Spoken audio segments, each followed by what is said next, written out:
Immanuel, Tuhan beserta dengan keluarga kita. Kembali berjumpa dengan saya, Pendeta Jonathan F. Lopulalang, pada hari Kamis tanggal 3 November tahun 2022. Mari kita minta pertolongan Roh Kudus untuk pembacaan dan pemberitaan firman Allah. Mari berdoa. Tuhan Yesus, kami mau membacakan dan menyampaikan firman. Urapilah hamba-Mu dengan kuasa Roh-Mu yang kudus, dan berikan penerangan melalui Roh Kudus kepada para pendengar, supaya kami bersama-sama memahami firman Tuhan, dan Roh Kudus memampukan kami untuk kami dapat meyakininya dan melaksanakan firman Tuhan itu. Berfirmanlah, karena kami sudah siap untuk mendengarkan firman-Mu. Dalam nama Tuhan Yesus kami berdoa. Amin. Mari kita baca firman Tuhan yang diambil dari Injil Matius pasal 19 ayat 13 sampai ayat 15 yang berkata begini. Yesus memberkati anak-anak. Lalu orang membawa anak-anak kecil kepada Yesus supaya ia meletakkan tangannya atas mereka dan mendoakan mereka. Akan tetapi murid-muridnya memarahi orang-orang itu. Tetapi Yesus berkata, biarkanlah anak-anak itu, jangan menghalang-halangi mereka datang kepadaku. Sebab orang-orang seperti itulah yang mempunyai kerajaan surga. Lalu Yesus meletakkan tangannya atas anak-anak itu, dan kemudian Yesus berangkat dari situ.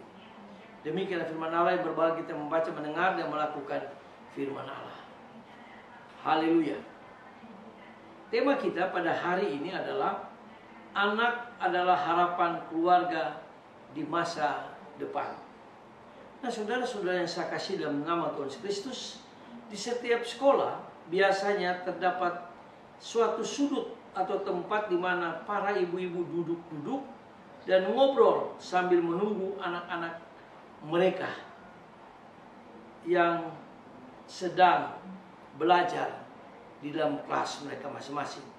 Terutama mereka yang duduk di TK atau playgroup dan SD. Nah, saudara-saudara, memperhatikan ekspresi para ibu-ibu tersebut, terpancar harapan yang menyala-nyala, yang mewakili setiap hati orang tua daripada anak-anak itu.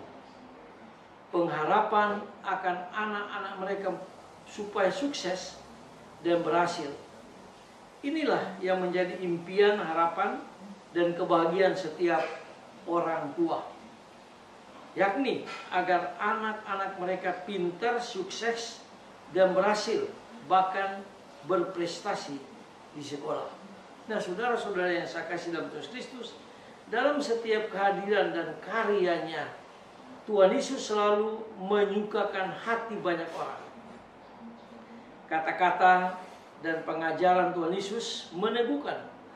Perbuatannya membawa kesembuhan, dan tentu saja banyak orang mengaguminya. Nah, saudara-saudara yang saya kasih dalam Tuhan Kristus, tentu tidak mengherankan jika ada orang atau seorang ibu yang berkomentar, berbahagialah ibu yang telah mengandung engkau dan susu yang telah menyusui engkau. Ungkapan dari seorang ibu itu benar-benar orisinil, keluar dari hati yang sesungguhnya.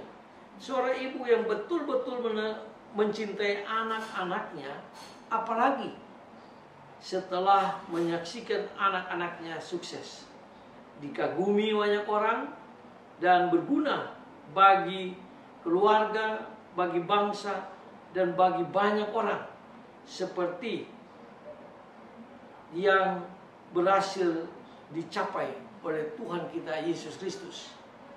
Bayangkan ya, Tuhan Yesus Kristus, dia seorang yang luar biasa, dari surga turun ke dunia untuk membuat banyak orang menjadi pintar, terutama anak-anak. Itulah sebabnya Yesus melarang murid-muridnya atau meminta pada murid-muridnya supaya jangan menghalangi anak-anak, sebab Tuhan Yesus akan memberkati, meletakkan tangannya, dan memberkati anak-anak itu. Nah, saudara-saudara yang saya kasih dalam Tuhan Kristus, tidak ada harapan yang paling kentara dalam diri seorang ibu selain kebahagiaan dan kesuksesan anak-anaknya.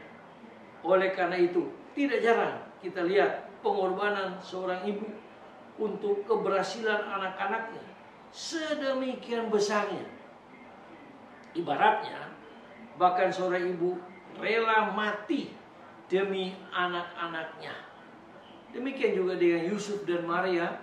Pada waktu Yesus masih kecil, mereka mendidik Yesus sedemikian rupa sehingga dia menjadi anak yang pintar dan anak yang berhasil. Mereka sangat mencintainya.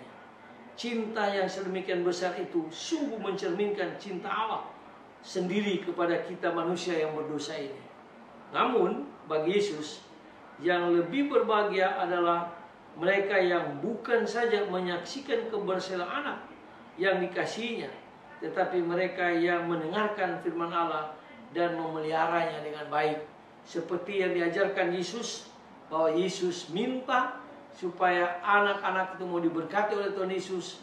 Mari ibu-ibu, bapak-bapak dan keluarga, mari kita persembahkan anak kita di atas mezbah doa daripada Tuhan Yesus Kristus, sehingga Tuhan memberkati dan anak-anak kita berhasil. Karena anak adalah harapan keluarga di masa depan. Mari kita tunduk kepala, kita berdoa.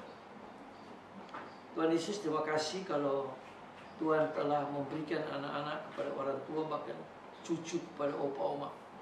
Dan harapan daripada orang tua atau opa oma supaya anak-anak itu sukses, berhasil, dan menjadi anak yang pintar, anak yang diberkati di masa depan. Terima kasih Tuhan Yesus. Sekali lagi Tuhan, ajar orang tua supaya mendidik anak-anak, supaya anak itu dari kecil sudah mengenal Yesus, sudah mengenal firman Allah. Ampuni kami Tuhan jika kami kurang memperhatikan anak-anak kami. Dalam nama Yesus kami mengucap syukur. Haleluya. Amin. Terpujilah Kristus, sampai kita berjumpa di kesempatan yang lain.